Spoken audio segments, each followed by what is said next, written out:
হরে কৃষ্ণ কৃষ্ণ কৃষ্ণ হরে হরে, হরে রাম রাম রাম হরে হরে। জয় গুরুদেবের জয়, জয় গুরুদেবের জয়, জয় গুরুদেবের জয়, জয় রাধাকৃষ্ণের জয়, জয় সকল সনাতনী ভক্তদের জয়। হরে কৃষ্ণ। আজ আমি যে আলোচনা নিয়ে আসছি তাহা হলো অক্ষয় তৃতীয়া সম্পর্কে।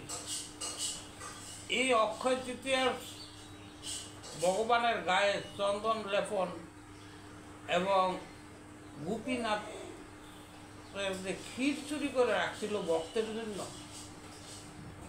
ভক্তের জন্য ভগবান ক্ষীর চুরি করছে, তাই ক্ষীরচোরা গোপীনাথ নামে সে প্রসিদ্ধ। ওই গোপীনাথকে সবাই ক্ষীরচোরা গোপীনাথ বলে। কেন বলে এই কথাটা নিত্যানন্দ প্রভু গৌরাঙ্গ মহাপ্রভুকে বলতেছে, যে আলোচনা করতেছে, যে কারণ নিত্যানন্দ প্রভু তো বড় এটা জানে, গৌরাঙ্গ মহাপ্রভু জানে না, তবু শুনতেছে। বলে কি বলতেছে? মাধবপুরীর কথা। মাধবপুরী ছিল প্রকৃত বৈষ্ণব। সে এমনই সন্ন্যাসী ছিল, কখনো কারো কাছে কিছু চাইয়া নিত না। আমরা কিন্তু এখানকার দেখা যায় যতই বৈষ্ণব আছে সবাই চায় বা কামনা আছে, তার কিন্তু তার কাছে সারাদিন অনাহারে থাকলো, কাউকে বলবো না আমাকে কিছু দেওয়া, আমরা পূজা পাচ্ছি। সে কিন্তু অযাচিত বৈষ্ণব বলা হয়, অযাচিত, যাইসা কিছু খায় না। তো একদিন মাধবপুরী বৃন্দাবনে আসলেন। আসার পরে হাঁটতে হাঁটতে গিরি গোবর্ধন পার হয়ে কৃষ্ণকুঞ্জ, দুইটা কুঞ্জ আছে, একটা হলো রাধা কুঞ্জ, একটা হলো কৃষ্ণকুঞ্জ। এখানে আইসা স্নান করে বৈশা রয়েছে।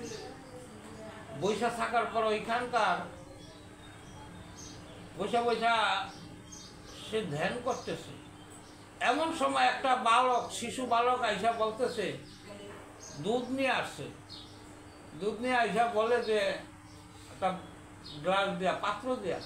তখন বলতেছে, তুমি এখানে বসে আছো, এই সাধু তুমি যে বসে রয়েছ, তুমি কি ভাবনা করো, কি চিন্তা করো, তুমি কার ধ্যান করো? আমি তো আর কি করবো, কৃষ্ণ ধ্যান তার সম্বন্ধে আমি যতটুকু জানি এতটুকুই, আমি আর কতটুকু করবো। এই নাও, এই দুধটুকু তুমি খেয়ে নাও।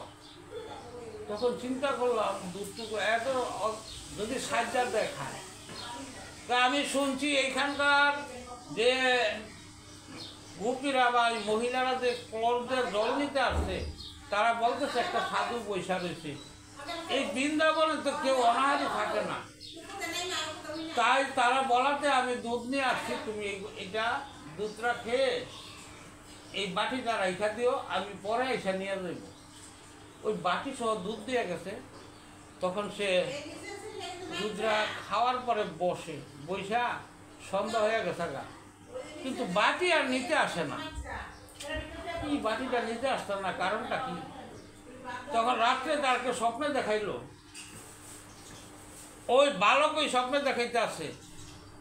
এই বালক হইল কে? গোপাল কৃষ্ণ। যে হে মাধব, আমি অনেক দিন যাবৎ এই বৃন্দাবনের কুঞ্জের ভিতরে আমাকে মাটির নিচে রাইখা দিছে। মেলেশ্বরদের ভয়ে, মেলেশ্বর তো বোঝেন, এর নাম কমু না, মেলেশ্বর জাতির ভয়ে অত্যাচারে এখানে রাইখা দিছে। এখানে তুমি আমাকে উদ্ধার করো, তুমি উদ্ধার করতে পারবে। তখন রাত্রে যখন তন্দ্রা খায়, যখন সজাগ হয়েছে, তখন কি স্বপ্নে দেখলাম, এই ছেলেটা তো আসলে কে? সেই তো ভগবান কৃষ্ণ, সেই গোপাল রূপে আইসা আমাকে দুধের ভাণ্ড দিয়ে গেছে। তখন সকালে উঠা ওইখানকার লোকজনকে ডাকাইতেছে যে তোমরা সবাই আসো, এই কুঞ্জের ভিতরে গোপালের মূর্তি আছে, ভগবান এখানে অনেকদিন যাবৎ আছে। সে খুব অশান্তিতে আছে, আমাকে বলছে তোমরা চলো, যেখানে স্বপ্নে দেখাইছে ওই জায়গা গিয়া যখন লোকজন নিয়ে কুড়াইতেছে তখন এই মূর্তিটা উঠছে। এখনো কিন্তু আছে বৃন্দাবনে সেই মূর্তিটা, গোবর্ধন পর্বত। তখন বলছে যে ওইটা যখন উঠাইতেছে সবাইরে নিয়ে উঠাইতে, পাথর এরকমই 2-4 জনে উঠাইতে পারতেছে না। তো এরকম শক্তিশালী কয়েকজন লোক নিয়ে এটার উপরে জাগ্রত করছে। আর ওকে স্বপ্নে বলে দিছে তুই আমাকে এই গোবর্ধন পর্বতের উপরে নিয়ে রাখবি। তখন সেই উপরে নিয়ে লোকজন নিয়ে স্থাপন করলো। স্থাপন করার পরে সেইখানে যত লোকজন আছে সবাইকে নিমন্ত্রণ দিল আইসা। সবাই কেউ দুধ নিয়ে আসে, কেউ নানান রকম কিছু নিয়ে আসে। এখন তাকে যে রান্না করে দিছে 56 ব্যঞ্জন দিয়া, এই রান্না করে দেওয়াতে হরে কৃষ্ণ। হ্যাঁ আচ্ছা, হ্যাঁ হরে কৃষ্ণ। এরপরে কি করলো, ওইখানে সব 56 ব্যঞ্জন দিয়ে যে রান্না করে দিছে, এই গোপাল সবগুলা পাহাড়ের মতো ভোগ হয়ে গেছে গা। এই সবগুলা দেখবে যে ওই মাধবেন্দ্র পুরী দেখতেছে সব খেয়ে ফেলাইছে। আবার দেড় করে করে দিচ্ছে, আর আবার পুরো এইসব ভোগ হয়ে গেছে গা। তখন সে বুঝতে পারতেছে যে ভগবান অনেক দিন অনাহারি। এবারে ওইখান থেকে আবার সে সেবা যত্ন দিতে আসে, পূজা পারি করতেছে। একদিন গ্রীষ্মের দিনে স্বপ্নে দেখাইতেছে গোপাল এই মাধবেন্দ্র পুরীকে যে মাধব তুমি আমাকে গায়ে চন্দন মেখে দে, আমি গরমে আর থাকতে পারতেছি না, এই গ্রীষ্মের তাপ, এই তাপ আমার সহ্য হয় না, কিছু চন্দন এসে আমাকে লেপা দে। তখন কোথায় যাব, এই চন্দন আনার জন্য বাংলাতে আইছে। বাংলাতে আইসা রেগুনাতে আসার পরে ওইখানে দেখলো একটা মন্দির, গোপীনাথের মন্দির। তো সেই গোপীনাথের মন্দিরে দেখা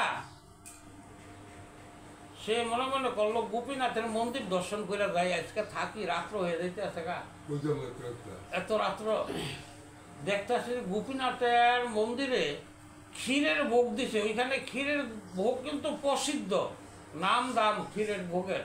সন্ধ্যার সময় ওই ভোগটা দেয়, 7টা না 8টা পাত্রের ভিতরে দিয়া দেয়। ওই ভোগ দিছে, আর ওই ভোগ দেখা মনে মনে একটু লালস হয়েছে মাধবেন্দ্র পুরী, এই যে কি সুন্দর ভোগ দিছে, আমি যদি আমার গোপালকে যদি এই ভোগ দিতে পারতাম, আমার গোপাল খুশি হইত। এরা কি সুন্দর রান্না করছে, ভোগ রাঁধছে, ক্ষীর। তখন গোপীনাথ আর গোপাল তো একই জিনিস, সে তো বুঝতে পারতেছে ভক্তের বাসনা ক্ষীরের। এই যে ক্ষীরগুলাতে দিছে, একটা ক্ষীর ওই যে পাথরের যে গোপীনাথ একটা ক্ষীর নিয়ে আসে কাপড়ের নিচে রেখে দিছে পলায়া, আর সব ক্ষীরের প্রসাদ দিয়ে ফেলাইছে। তো দেওয়াতে পূজা পাল দিয়া প্রসাদ দিয়া বন্ধ করে পূজারি চলে গেছে। তখন পূজারি চলে যাওয়াতে পূজারি একটু চোখটি বুঝে আর স্বপ্নে দেখতেছে যে গোপীনাথ বলতেছে যে পূজারি তুমি আমার কাছে একটা ক্ষীরের ভাণ্ড আছে, এইটা নিয়ে মাধব নামে একটা লোক বাজারের কোনায় শুয়ে রয়েছে, তাকে নিয়ে এটা দিবা। সব ইচ্ছা দেখলো, আসলে তো কি স্বপ্নে দেখলাম, যাই গিয়া। তখন পূজারে গিয়া দরজা খুইলা গিয়া ঠিকই এই কাপড়ের নিচে গোপীনাথের একটা ক্ষীরের পাতিল রাইখা দিছে। তো আশ্চর্য হয়ে গেল, ভগবান ক্ষীরের পাতিল কিভাবে রাখলো, আবার নামও বইলা দিছে। তখন ক্ষীরের পাতিলটা নিয়ে খুঁজতে আসে ওই বাজারের কোনায় কোনাইতে, এইখানে মাধব নামে কেউ আছে, মাধবপুরী কার নাম, এমন করতে করতে গিয়ে দেখে ওই লোকটা শুয়ে রয়েছে। তখন বলতেছে যে আমি অধম মাধব, তুমি অধম, তোমার জন্য ভগবান ক্ষীর পাঠাইছে, তুমি কেমন ভক্ত, আমি এই যে এত বছর তার পূজা আস্থা দিতেছি, ভগবান তো আমাকে এই কৃপা করে নাই, আর তোমার জন্য আজ ভগবান সে নিজে ক্ষীর চুরি করে রাখছে। এই তোমার মতো ভক্তের আমার স্মরণেরও যোগ্য না, আমি তোমার চরণেরও যোগ্য না। তুমি এমনই ভক্ত, ভগবান চুরি করছে তোমার লাগে, তোমার জন্য ভগবান নিজে চোর হয়েছে। এই যখনে তার চরণে ধরে কাঁদতেছে আর বলতেছে আমাকে কৃপা করো। আমরা জানি যদি ভক্তে কৃষ্ণ ভক্ত যদি কৃপা করে, কৃষ্ণকে কোনো প্রয়োজন নাই। কৃষ্ণ বলছে আমাকে ভজন করার কোনো দরকার নাই, যদি আমার ভক্তের চরণ কেউ লাভ করতে পারে সে হলো উত্তম, সে লাভ করছে। কারণ হইল কি, আমাকে ভজন করলে আমাকে পাবে। আমার ভক্তের যদি ভজনা করে ওইখানেই আমি আছি, আমার ভক্তের মধ্যে আমি বিরাজিত। তাই এর সে উত্তম ভজন নাই। আমাদের কিন্তু ভগবান এই যে গৌরাঙ্গ মহাপ্রভু আমাদেরকে ভজন শিখিয়ে দিছে, মানব সেবা। মানব মানে সাধু, গুরু, বৈষ্ণব, এদেরকে ভজন করলে ভগবানকে পাওয়া যায়। এখানে এই তখনই তার চরণে ধরা ওইখান থেকে গেল, ও প্রসাদ পাইয়া খুব আনন্দে খাইতে আসে। কি মজা প্রসাদ! সেই প্রসাদ পাওয়ার পরে চারাটা আছে না, চারাটা রাইখা দিছে, এত স্বাদ। এখন এই চারাটা কি করতে আছে, ভাইঙ্গা ভাইঙ্গা এই চারাটা চাপাই চাপাই খায়, এত মজা। এইটাও প্রসাদ হয়ে গেছে গা। ভক্তের ভক্তিতে পাতিলটাও প্রসাদ হয়ে গেছে। এইভাবে যখন সবাই দেখতেছে যে এই নাম শুই না, সব মানুষ তার কাছে ভিড় করতে আসে, যে ভিড় করতে আসে। সে এমনই ভক্ত, ভগবান খিচুড়ি করছে তার জন্য, তখন সে আর থাকতে পারতেছে না যন্ত্রণা। কোনো ভক্ত যে প্রকৃত কৃষ্ণ ভক্ত সে কখনো কিন্তু নিজের সুনাম চায় না। আমরা কিন্তু নিজের সুনামের জন্য খুব সব কিছু করি, যে আমাকে ভালো জানুক, আমাকে সবাই সুনাম করুক। না, আসলে প্রকৃত কৃষ্ণ ভক্ত তার সুনাম শুনলে সে আরো দূরে চলে যায়। যে আমি যদি তার এই যে আমাকে সুনাম করব, তখন আমার ভিতরে অহংকার জন্মে, এই সুনামে অহংকার হবে, এই অহংকারে পতন হবে। তখন সে এইখান থেকে পলায়া পুরীতে গেছে, যাওয়ার পরে পুরীর লোকেরা এরকম অত্যাচার করতে আসে, তার এই সুনাম শুইনা গেছে যে এরে ভগবান গোপীনাথ ক্ষীর চুরি করে এনে দিয়েছে। এ কেমন ভক্ত, সবাই এর চরণে ধরতেছে আর সবাই তাকে আলিঙ্গন দিতে আসে। তো এইভাবে সে যখন ওইখানকার পূজারে ছিল তাকে বলল, দেখেন আমার গোপাল এই চন্দনের কাঠের দরকার, এই জন্য আসছিলাম। তাইলে একটা কাজ করে, আমি চন্দন কাঠ ওইখানকার রাজাকে জানাইছি, রাজায় শুই না যে এই ভক্তরে চন্দন কাঠ দিব না, প্রচুর কাঠ দিল। তাহলে কাঠগুলা নিয়ে আসার জন্য আবার সে পাঠায়, লোক পাঠাই দিছে, যাও ওইগুলা নিয়ে যাও। কর্পূরও দিয়ে দিছে, কতগুলা কর্পূর চন্দন দেওয়াতে সেই আবার সেই রেগুনে আইসে আবার যাওয়ার পথ এই গোপীনাথের এইখান দিয়ে চলে দিতেছে। তখন মনে করছে যে যাবো, যখন সন্ধ্যা হয়ে গেছে আজকেও গোপীনাথের এখানে থাকি। যখন এখানে থাইকা কাঠ নিয়ে যখন ঘুম দিছে, একটু চোখটি লাগবে, তখন স্বপ্নে বলতেছে, সেই গোপাল বলতেছে কৃষ্ণ যে তুই কাজ কর, তোর কষ্ট আমি সহ্য করতে পারি না। আসলে ভগবান ভক্তের দুঃখ কষ্ট সহ্য করতে পারতেছে, যে তুই এত কষ্ট করে আমার এগুলা যোগাইছ, এরপর এটা বহন করে আনছস, আবার বৃন্দাবন কত দূর, প্রায় 10 দিন 15 দিন লাগবে হাইটা গেলে, আগে তো যোগাযোগ ছিল না। তো তাইলে তুই একটা কাজ কর, আমি এখানে যে গোপীনাথ আছে, যে গোপীনাথের গায়ে যদি চন্দন লেপন করস, কর্পূর দেশ, তাইলে এটা আমিই পাবো। ওই গোপীনাথ, যেই গোপীনাথ সেই আমি গোপাল, সেই কৃষ্ণ, তাকে তুই লেপন কর, এতে আমার হয়ে যাবে। তখন দিন ছিল অক্ষয় তৃতীয়ার দিন।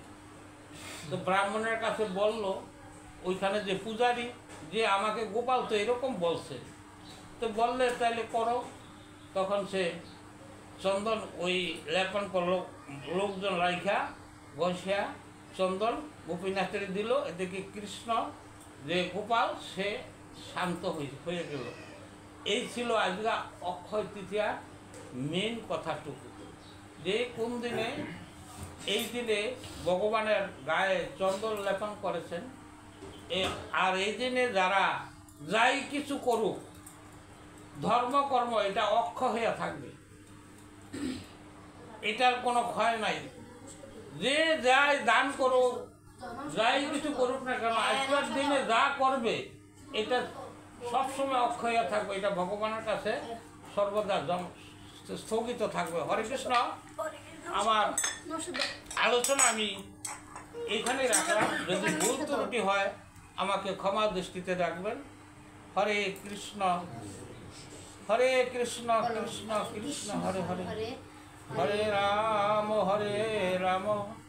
রাম রাম হরে হরে। জয় সকল সনাতনী ভক্তদের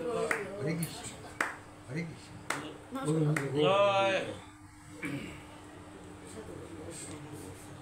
জয় গৃহ বৈষ্ণবের জয় হোক। হরে কৃষ্ণ, হরে কৃষ্ণ, ঠিক আছে, হরে কৃষ্ণ।